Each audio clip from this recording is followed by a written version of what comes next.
Olá pessoal, tudo bem? Bem-vindos a mais um novo vídeo. Me chamo Sudelan de Castro e para Gilmar Mendes havia uma organização criminosa.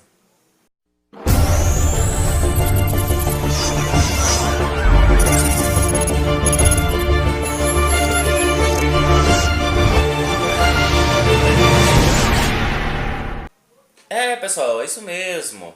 Depois que os dados, aquelas revelações que foram postas aí sobre a investigação, que a Lava Jato estava fazendo sobre Gilmar Mendes, principalmente algumas contas suspeitas na Suíça, e isso deixou, digamos, uma crise bem instalada na nossa justiça brasileira. Afinal de contas, até que poder teria os procuradores, da Operação Lava Jato investigar Supremos, ministros dos Supremos? Não tinha como, não, porque isso só é dado se a PGR liberar e ainda tem uma votação entre os ministros.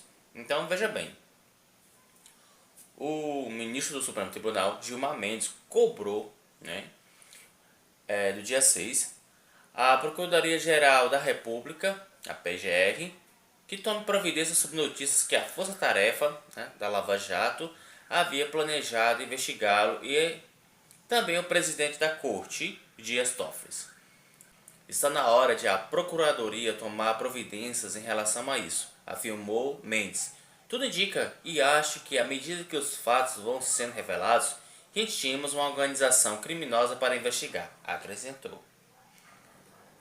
O objetivo da iniciativa dos procuradores seria encontrar indícios que levassem ao afastamento de Mendes no cargo de acordo com as mensagens publicadas, ou seja, se algo suspeito que tivesse envolvendo ato de corrupção de PSDB com Gilmar Mendes, a força-tarefa, digo isso pelo coordenador dele, Deltan Dallagnol, e o possível juiz Sérgio Moro, haveria possibilidade de afastar Gilmar Mendes ou então impeachmentá-lo como ministro.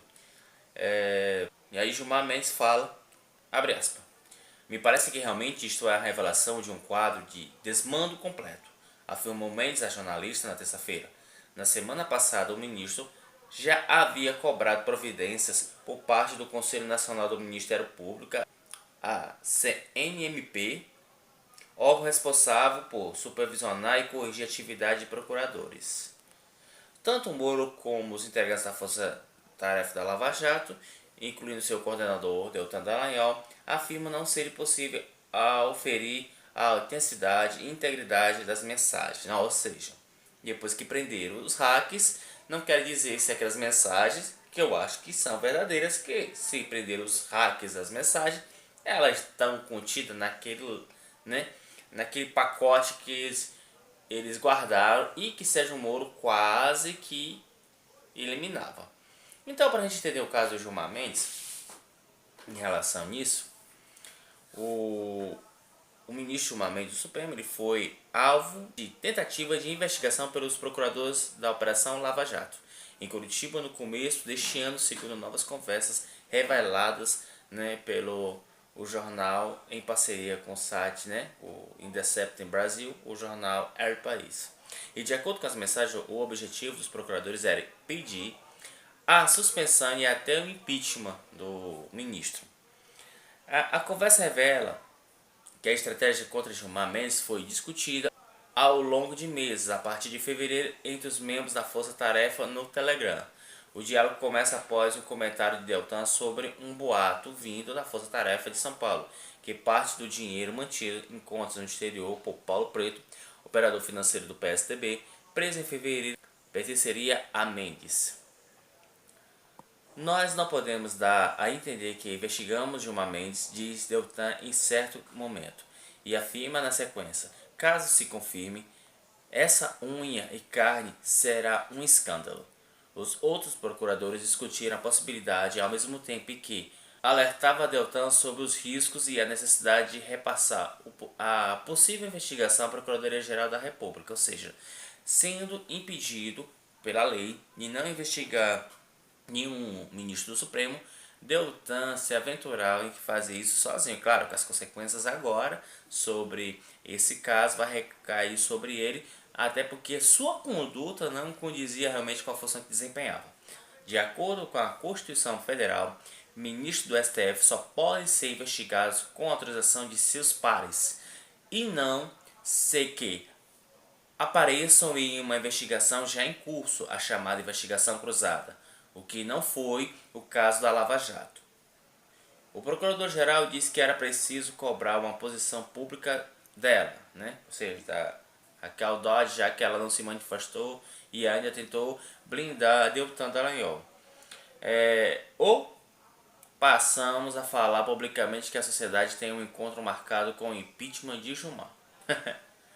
Bom, pessoal, tendo em vista essa crise que tem no STF, as revelações publicadas nesta terça-feira podem intensificar a crise entre a Força Tarefa Operação Lava Jato em Curitiba com os ministros do STF, que têm dado sinais de uma reação mais vigorosa desde a volta do recesso na semana passada. Na semana passada, a Folha, junto com o DCEP, mostraram que Dallagnol incentivou a investigação sigilosa contra o atual presidente, da corte, Dias Toffoli, em 2016. E segundo as conversas, o coordenador da Lava Jato buscou informações sobre as finanças pessoais de Toffoli e sua mulher e evidência que os ligassem às empreiteiras envolvidas com a corrupção da Petrobras. Esse Dallagnol aí de besta não tem nada. Só que se o pessoal souberem, de como ele utilizou essa forma, digamos, descarada da fama da Lava Jato para capitanear dinheiro, recursos, enriquecer, eu vou ser bem sincero numa opinião bem crítica em relação a todos os fatos que estão acontecendo.